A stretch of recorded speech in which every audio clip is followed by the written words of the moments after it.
Fireman में जाने में आप इंटरेस्टेड हो ना, तो गवर्नमेंट वैकेंसी बताने जा रहा हूँ। अभी आई नहीं है, आने वाली है, कमिंग सून है और 100% आएगी। 23 में वैकेंसी आई थी एओसी में, काफ़ी बच्चे लगे थे, अच्छी पोस्टें थी, 400-500 पद थे। और वही अब की बार अंडर 500, 400 और 500 के बीच में भी पद लगभग मार्च में फॉर्म स्टार्ट हो जाएंगे। वैकेंसी आ रही है आर्मी ऑर्डिनेंस कोर्प्स में, यानी इंडियन आर्मी में फायरमैन की भर्ती। तो सर कोर्स 10th पास प्लस में कोर्स है तो बहुत अच्छी बात है। अगर कोर्स नहीं है तो भी आप फॉर्म अप्लाई करवाओगे। सिलेबस रहेगा उसमें, जीके भी आएगा, मैथमेटिक्स आएगा, रीजनिंग भी उसमें आएगा और इंग्लिश भी आएगा, जनरल इंग्लिश। तो ये इसमें सिलेबस रहता है। एग्जाम के थ्रू वो आपको क्या लेंगे, उस वैकेंसी में लेंगे। बेसिकली मेरे पास में नोटिफिकेशन है और कमिंग सून है, जल्दी आएंगी। तो जो विद्यार्थी फायरमैन में जाने के लिए इंटरेस्टेड है, अवगत करवा देता हूँ, 500 के समथिंग पोस्टें आने वाली है और तैयारी में जुट जाओ। फायरमैन में अनेक डिपार्टमेंट में आने वाले समय में वैकेंसियां निकलती जाएगी। बच्चों का मिलना, वेल ट्रेंड का मिलना मुश्किल हो जाएगा। तो आपको वेल ट्रेंड बनना है तो ट्रेनिंग लीजिए, अध्ययन कीजिए, फायरमैन क्या होता है, फायर ऑफिसर क्या होता है, फायर ड्राइवर क्या होता है। अकॉर्डिंग टू अध्ययन करोगे तो आपको 100% जॉब, 1000 में और परसेंट बोलता हूँ, जॉब मिलेगी फायरमैन की।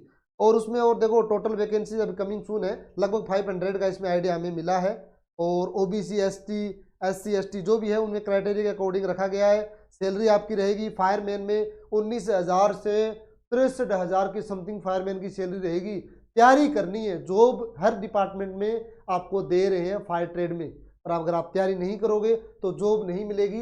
एक वैकेंसी में अगर नहीं हो रहा है ना तो आपको निराश नहीं होना। फायरमैन में एक साल में अनेक डिपार्टमेंट में, अनेक कंपनियों में बहुत वैकेंसी आती है। उनको एक्सेप्ट करने के लिए केवल नॉलेज की जरूरत है, ट्रेनिंग की जरूरत है। जुड़े रहोगे तो ये फायर आपको कुछ न कुछ दे करके ही जाएगी।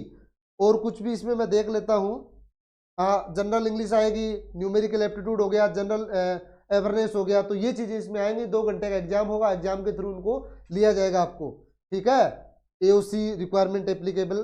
तो एज लिमिट इसमें रहेगी 18 से 25 साल तक। ये और बता देता हूँ, 18 से 25 साल तक के ही कैंडिडेट इस वैकेंसी को देख सकते हैं। अपर एज वाले 25 से अपर एज वाले हो सकता है कैटेगरीज वाइज उनको कुछ छूट मिल जाए, साल, 2 साल, 3 साल की। तो लगभग आइडिया मान के चलो 28 से अबो वाले इस वैकेंसी को नहीं अटेंड कर पाएंगे। आर्मी की वैकेंसी है ना, तो ये वैकेंसी की जानकारी देना भी जरूरी है। एओसी की आ रही है, तैयारियां में जुट जाओ। 100% समथिंग 500 की समथिंग पोस्टें आएगी। और सारी जानकारियां देखो इस चैनल के माध्यम से देंगे। मेरा काम एक ही है, आपको अवगत करवाना। आपका काम है इस चैनल को सब्सक्राइब करना, अगर पहली बार देख रहे हो तो, ठीक है। और मेरा परिचय आप कई बार पूछते हो कि सर आपका नाम। मेरा नाम संदीप गोस्वामी, राजस्थान सीकर से। फायर ट्रेनिंग हम करवाते हैं और ट्रेनिंग करवाने के बाद में बच्चों को एक अच्छा वे दिखाते हैं, एक अच्छा रास्ता दिखाने के साथ साथ में प्लेसमेंट, सारी चीजें करवाते रहते हैं, ठीक है। तो मिलते हैं कोई और कंटेंट के साथ में। धन्यवाद।